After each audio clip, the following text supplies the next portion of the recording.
My name is Ty Longley, and I'm here to talk to you about ambience through the use of room mics. I'm a huge fan of using room mics for drums.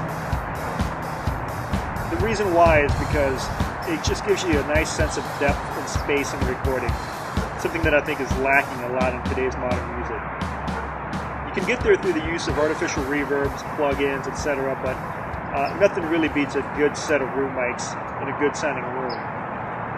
You know, oftentimes if you were to solo the drums on their own with a lot of room mics, it might sound a little too roomy.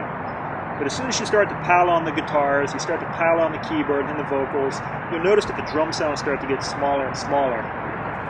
So by cranking up the room mics, you'll start to pull the listener's ear back into the room, and you'll get more space.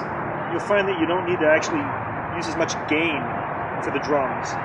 You actually end up creating more space for the guitars and all the other elements in the mix. So again, don't be afraid to crank those things up. Now if you're going for an old 70s type of Beach Boys kind of drum sound, then yeah, crank those things back a little bit. You get more of an in-your-face, dry kind of sound. But for anything that requires space, then crank those things up. I tend to record with a liberal use of room mics, and I think it's definitely the way to go over artificial reverbs. So again, the most important thing is to experiment, do what's right for the track, and don't be afraid to crank those things up, and definitely don't be afraid to play with distortion or compression on those room mics either.